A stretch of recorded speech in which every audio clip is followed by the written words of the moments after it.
Welcome to Today's Dream, Tomorrow's Reality, a podcast sponsored by the Enlightened Peach, where transformation begins within. This is the space where you're invited to shift how you think, grow how you lead, and step into the version of yourself who actually creates the life and business you've been imagining. Here we explore the benefits the beliefs that shape you, the habits that move you, and the subtle inner shifts that help you see possibilities you may not have noticed before. Because once you change the way you think, your reality begins to change within you. Some days it's just you and me, real talk, deep coaching, and simple shifts that unlock big results. And sometimes, like today, I have an amazing guest join us to bring their insight, experience, and spark. So this podcast is practical, transformational, and intentionally unfiltered, a place where you can relax, listen, and naturally begin to step into more of who you're becoming. So if something here resonates, subscribe, share it, and let this be the moment you decide to move forward. So now we'll begin. And this beautiful lady here, Maria, is, I don't really even know her. I'm going to be so excited to kind of jump in to learn about her.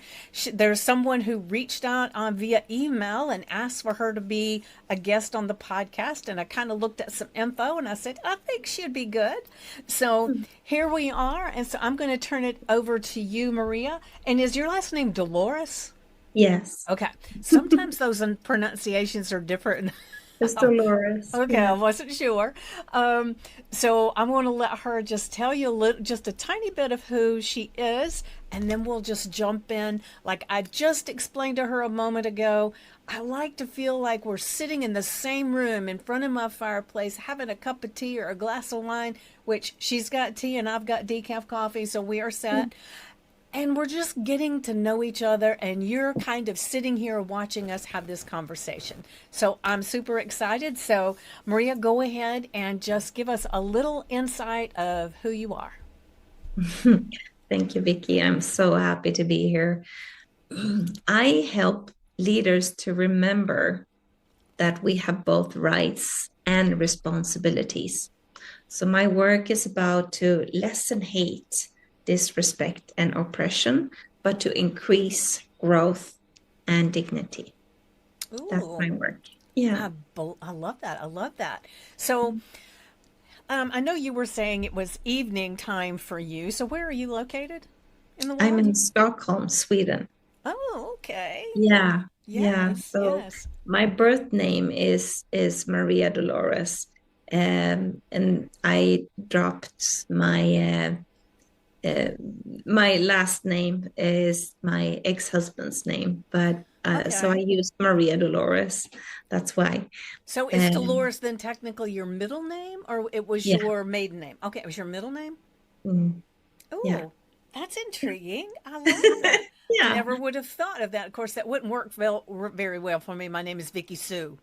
Vicky Uh, Sue, but that's yes. cool. Sue, yeah. I don't think that would have worked very well as a last name, but hey, maybe it is somebody's last name. I don't know. Mm. But let's just look at, I know you said you've got all these different ideas and things that you're doing, and we'll get into those. But what I'd really like to do is just kind of step back a little bit. When you were young, not that Yeah. you're old now, I can tell you're not Oh, old.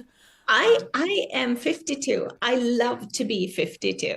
yes, well, I'm 66 and I love being There you 66. So, go. yeah. Yeah. So to me, you're just a young whippersnapper, right? Yeah. Uh, Just 52. yes. Yeah. So when you were young, what did you want to be when you grew up? Oh, I think I wanted to be, I remember, there were several different, but I was talking about flight attendants because I Hmm. wanted to Travel? travel and it was I think it was also the to support and serve Hmm. people, I So you think. had that service mentality even when you were very young? Yeah, Okay. yeah. Yeah. And then it was something vague, like when I was 18, that I now know was human resources and leadership, which I eventually I've worked with 25 years. Oh, okay. I worked in the Swedish steel industry and at the forest industry and at the Swedish prosecution authorities. So both, both um, public and private sector. Okay. Yeah. Nice. So, do you have siblings? Or are you an only Yeah. child? Yeah. I have a younger brother. He's 13 months younger than I am. Mm-hmm. And so we grew up on the countryside in Sweden. It's 2 hours south of Stockholm. So when we grew up, it was a lot of snow, which it's not now. Really? Okay. It's so different. It's so different, Vickie.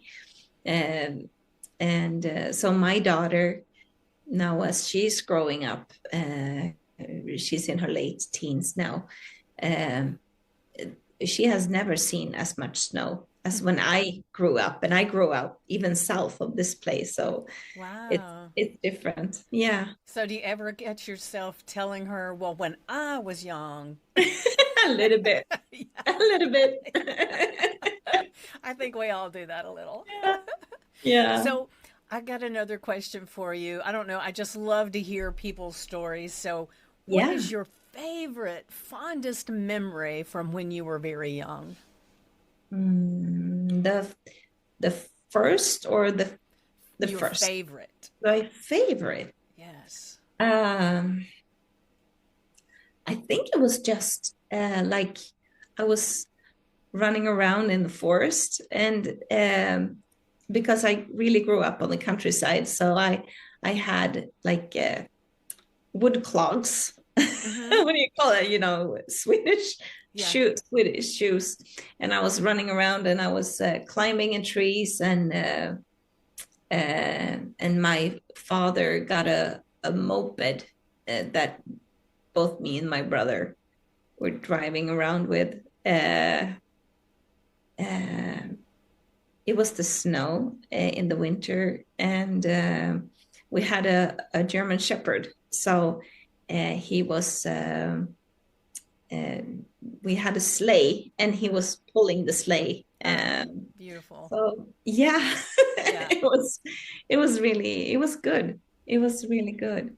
Beautiful. I love that. I live in Georgia in the Mhm. U.S., so we don't have a ton of snow, but when we do, it's super exciting, especially if there's a lot. And you talking about the sled, we had a Mhm. really, really heavy snow a few years ago, and my daughter was just a teenager at the time. She may be like 12, something like that.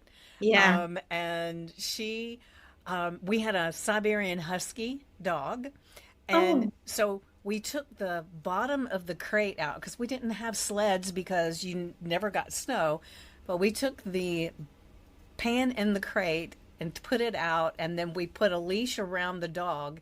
yeah. And she sat on the little pan, and the dog pulled her up and around the hills. So that's the closest as we got to sledding. I didn't Well, do it, yeah. she did. Oh, and how old was your sister? It was my daughter.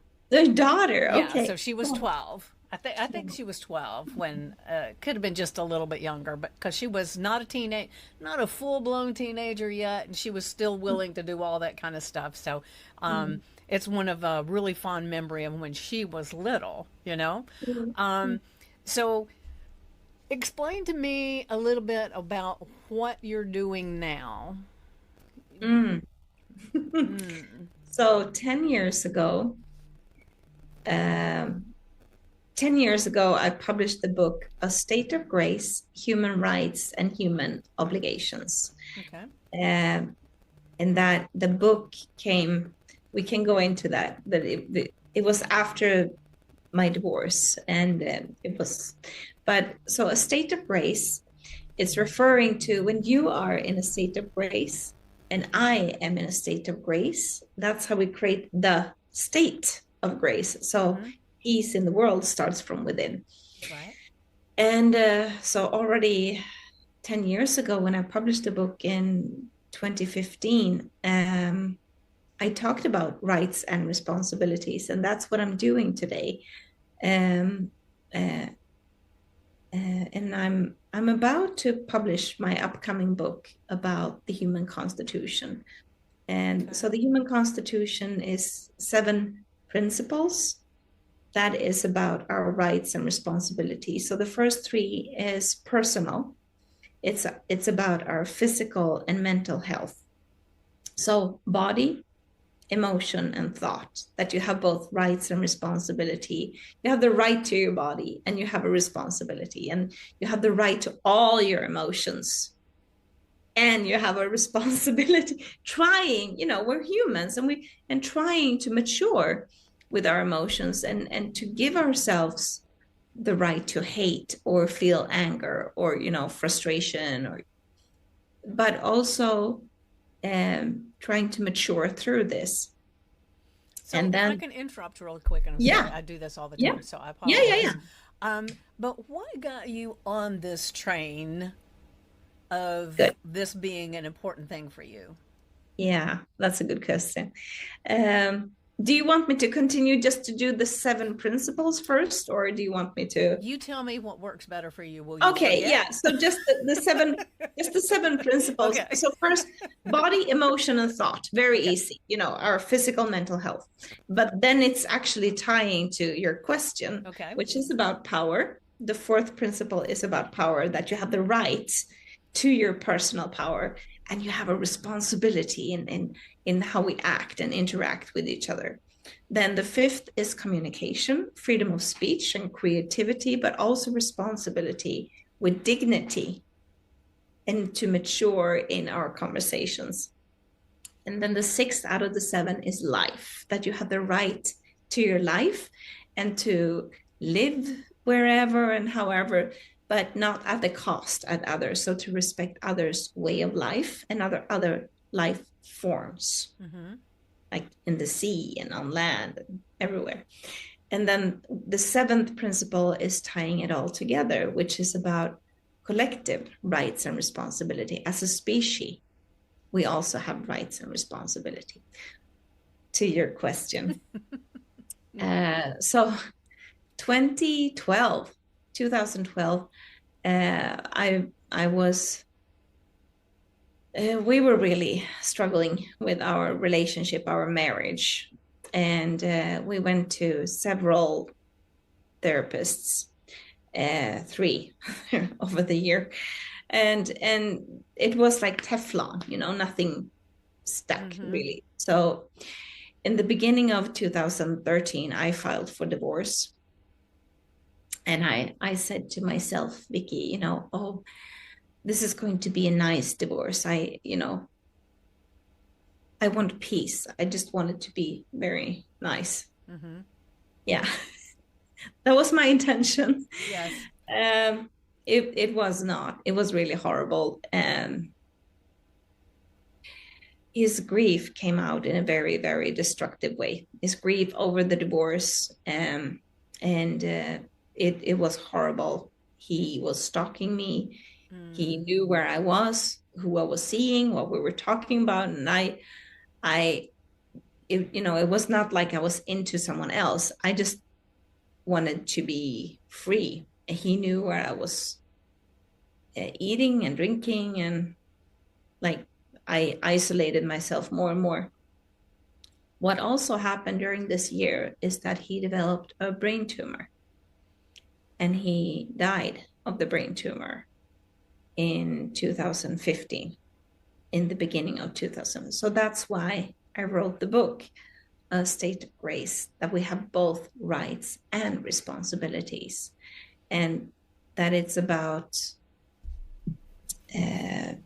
to give ourselves the right to grieve and to feel. I give my ex-husband the right to hate me, but it's also responsibility in how we express, Right. and trying to mature as humans. And I see oppression in all levels today, both how we are acting oppressive towards ourselves, negative self-talk. Mm-hmm. So it's both about the individual aspect, but it's also about our relationships and, hate on the internet, online, and how we Oh are. gosh, it is so Yeah, easy for people to do it now because they're faceless with it. And yes, they feel that they can exactly. just say anything Yeah, because there's not that, like you said, there's a responsibility. They almost feel like they're not responsible for anything that anybody thinks about what they say. right. They're disconnected from it. Yeah, Yeah. it's a So there is another yeah. person on the other Mm-hmm. side. Yeah, yeah, And so we have both rights and responsibility. And it's also about power and what I experienced both with my ex-husband, but more than that, I also see power is it's about how you spend your time, how you spend your energy, your personal power. It's right, the monetary power that you have the right to your money, and you have a responsibility in how you spend your money and to trying to be wise with your money. right, It's also about our physical power. And as we mature, it's about our sexual power, and that we have both rights and responsibility in the dynamic. Uh, so that's why I do what I do, and I see, like I said, I see oppression on all levels. It's also how nations are acting and interacting, um, and that what I call all of these turbulence. I call it istima. mm-hmm. So if we speak more spiritual language, is when we go from one level of consciousness and we shift consciousness, or if more academically, when we go from one perspective and we're shifting perspective, we broaden perspectives. We don't go from here, from one perspective, and suddenly just widen perspectives. We Right, go from here and we go into what psychologists call stress tunnel, until we come to that breaking point, and then insight, and then we gain wisdom and we mature. So it's the same process that I have seen both on a personal level, interpersonal. I saw the same patterns in groups, organizations, as I was working with organization development, risk crisis management, but also in society as a whole, and where we have been as a humanity for each shift in our 300,000 year human history. we have always had technology supporting and pushing us to the next level and next level and next level. And so here we are, we're very privileged to we have representation with groups of people living indigenous lives in groups of 150 people. And we have agricultural societies of 1,000 people, and we have empires, and we have various forms of democracies. So it's not about how we organize society, but it's how we move from this identification to a global local world the coming 100 years. okay. Well, I have a question for you. Now, Yes. you were talking about how when you were going through your divorce, how your husband was being and everything. So, how would your book and what you're teaching now, how would that have affected and changed that in that moment? Whereas you wrote the book after because you learned all these things. Yeah. So I'm just trying to wrap my mind around it. So how would that have helped you in that moment? Would it have been in how you responded to his actions, or how would that work? I Yeah. hope you understand what I'm asking. Yes. Yeah.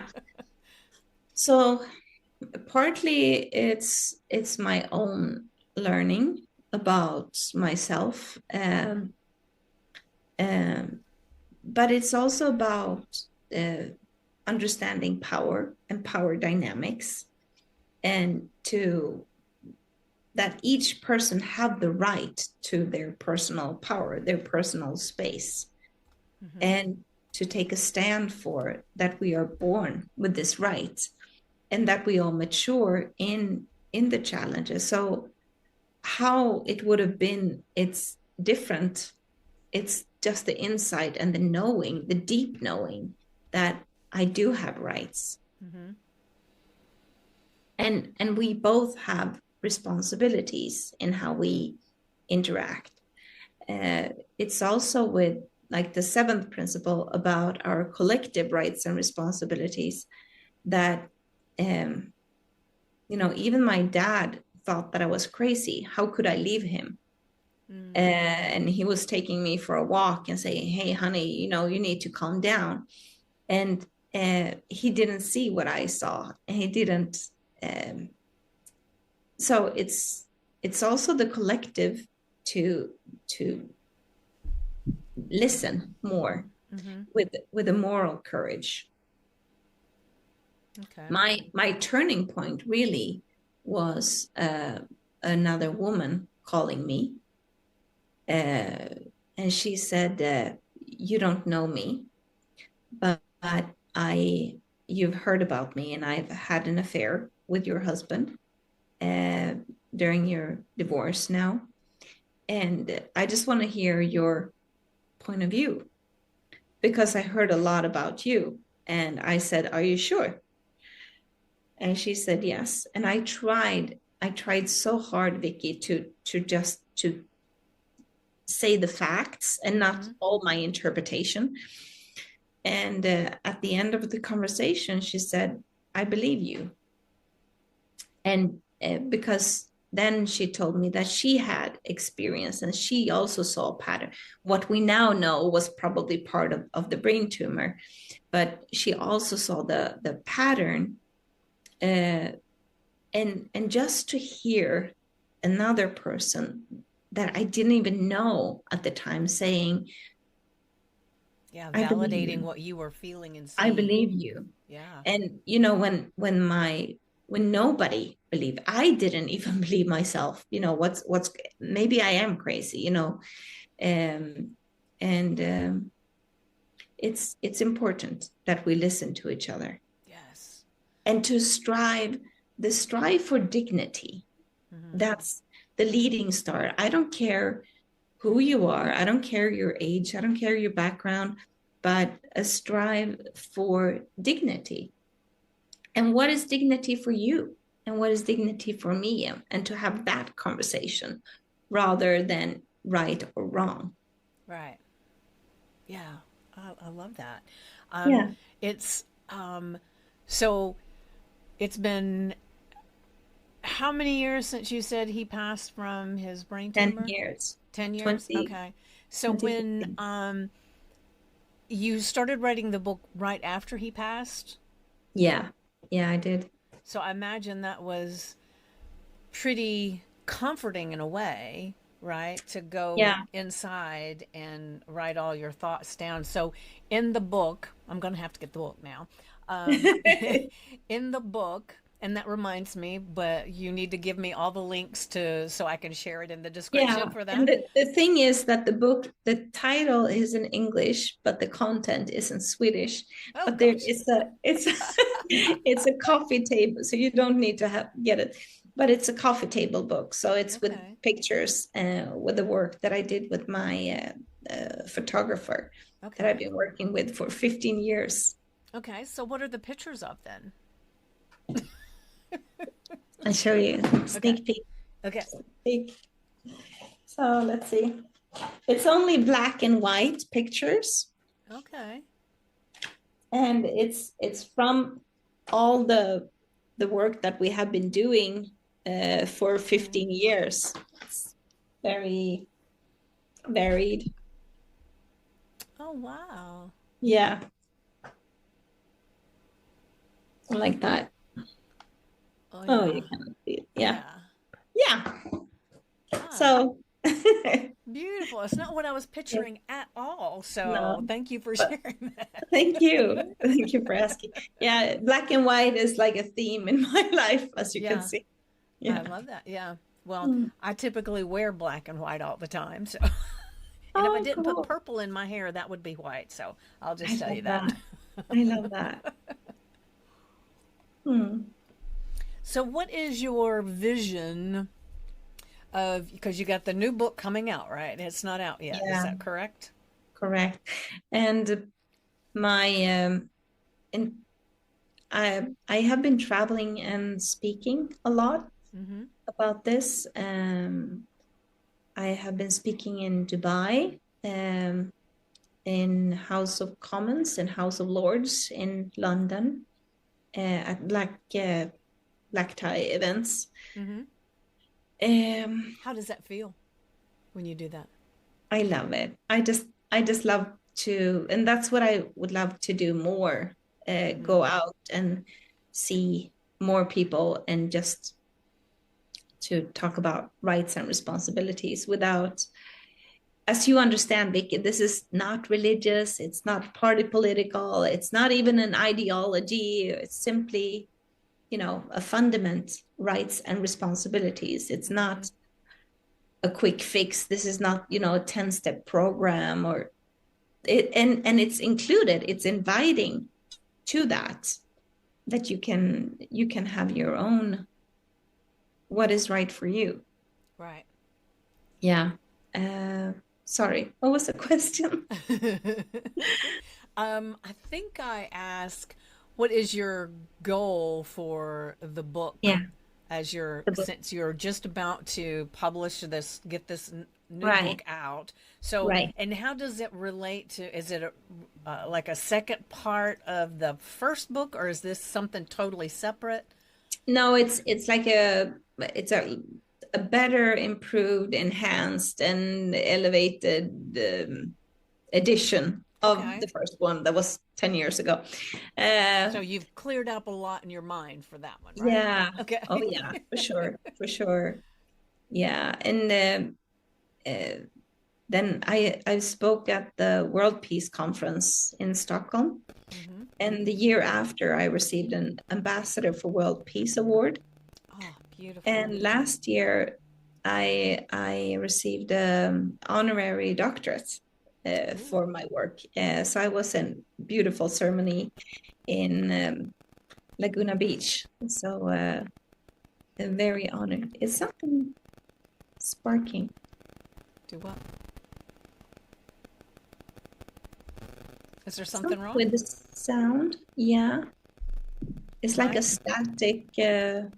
I don't hear it. So is it coming from me? All I right, think hold on a so. second. Let me check here. Um, It's like a static. all right, let me see if I can switch microphones and see if that will help. Hold on a second. Okay. Oh, Let's see. Did that help any? yes, completely. Now I can't hear you. Oh.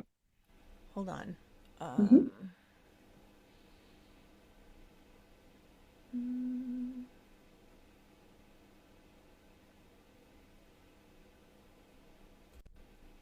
okay. Can you hear me?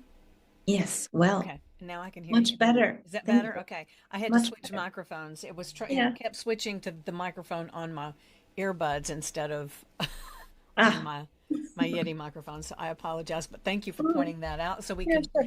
fix it Yeah. right away. So Yeah. was it that way from the beginning, or did you just suddenly switch? No, it was just now. Okay, I don't so know why. who knows? Technology is crazy, right? Technology. Yeah.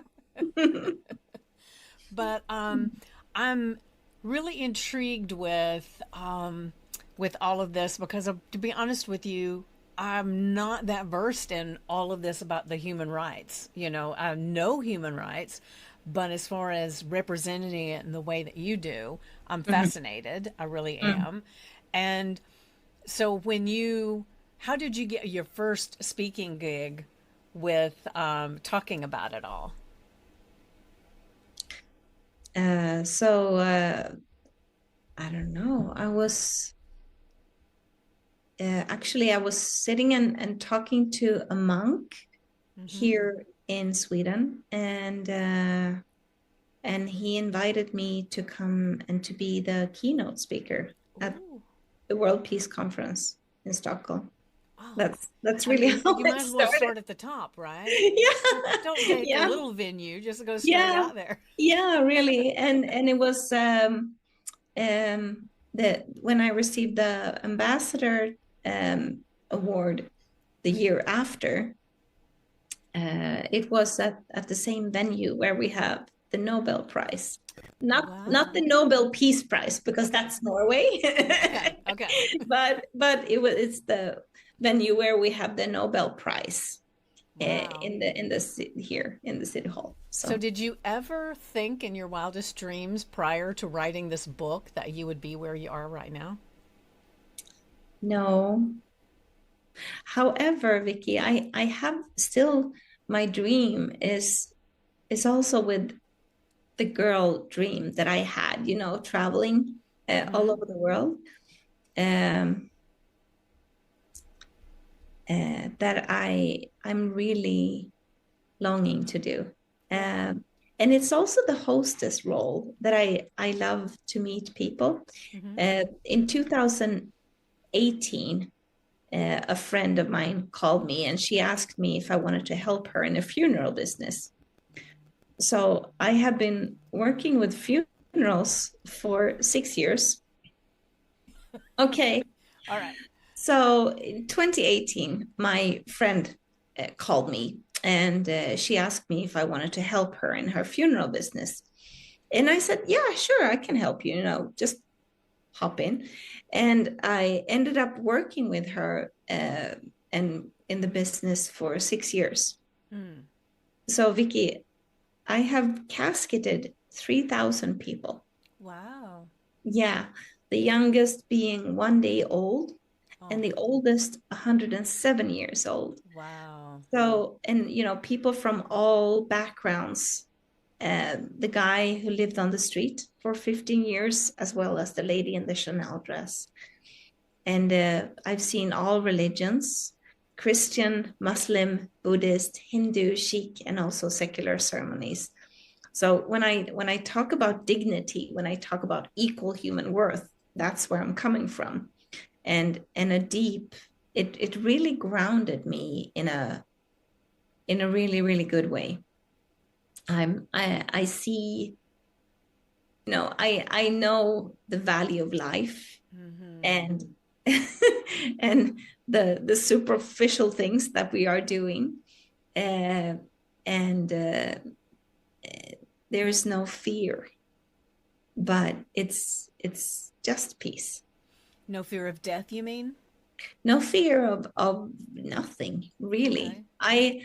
I feel like I'm very drawn to what I feel is my life purpose, to talk about rights and responsibilities, and to um start something, um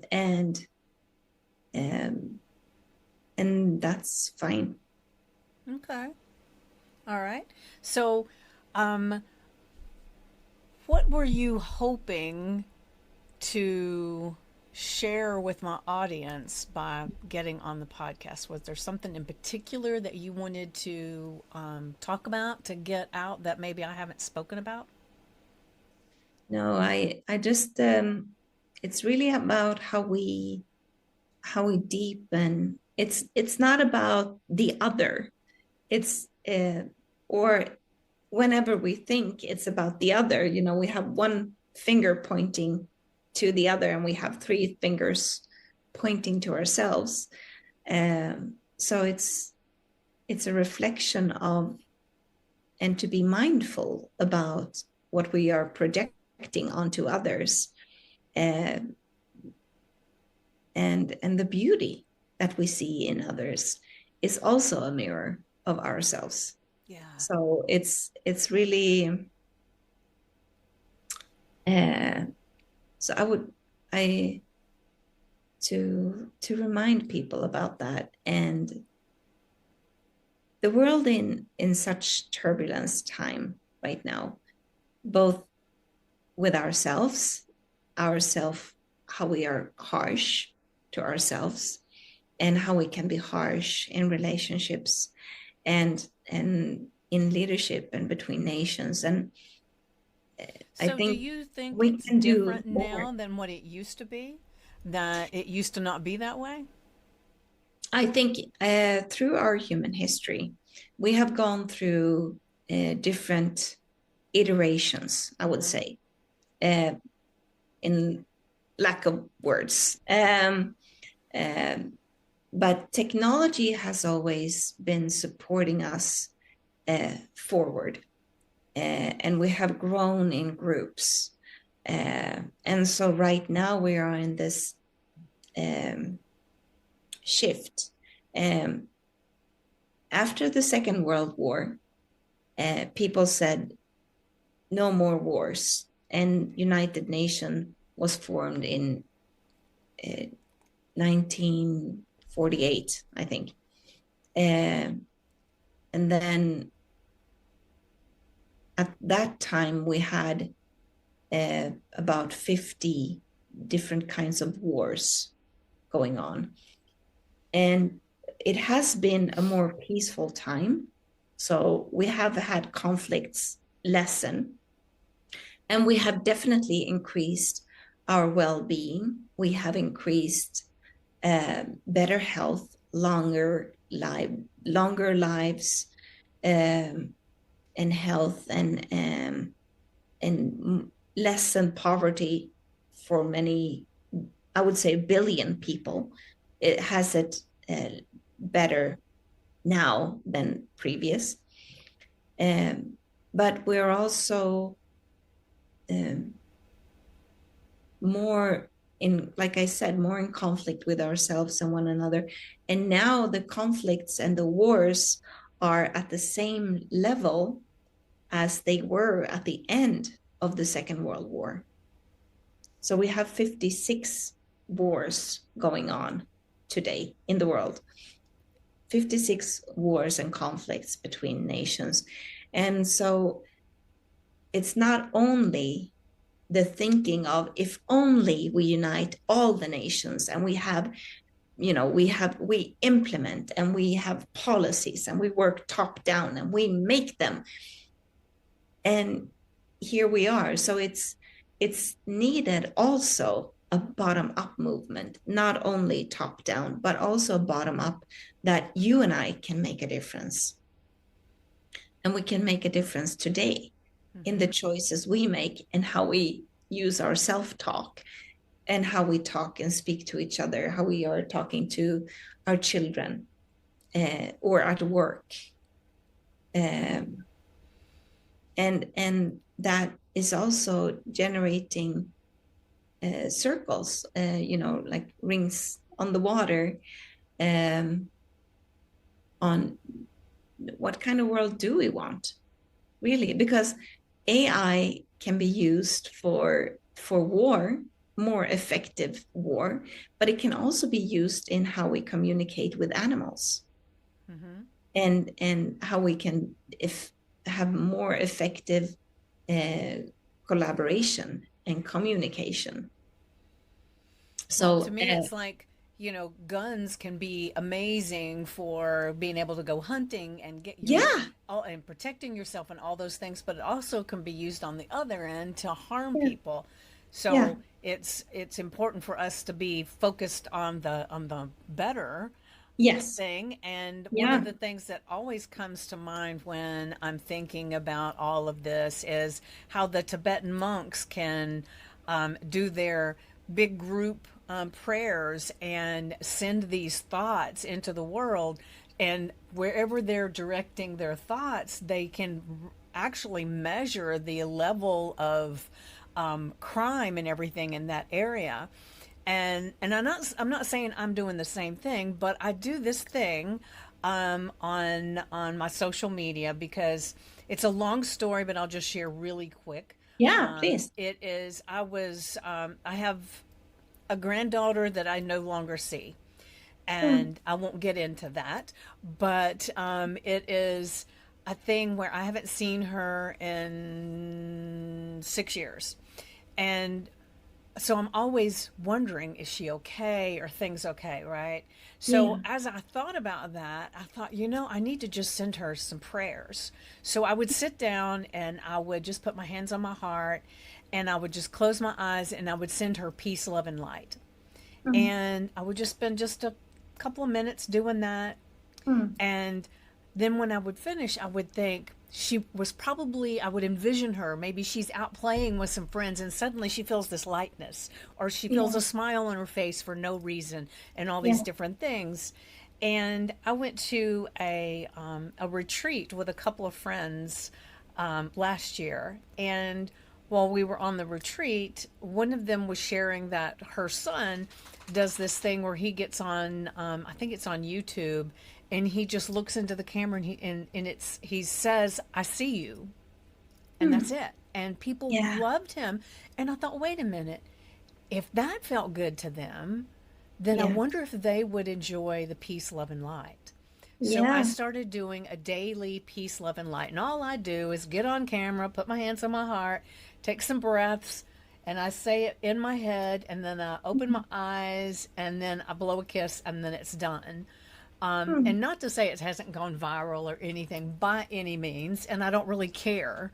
All I care about is that I'm getting that out, and I feel like every time I'm doing that, I'm connecting with my granddaughter, and I'm helping other people that maybe they're Yeah. sitting there for some reason and not feeling good, or maybe they're on the cusp of happiness, and it just sends them on over into happiness or whatever. And it feels like that's what you're talking about, just at a Yes. different level, right? Yeah, exactly. Yeah.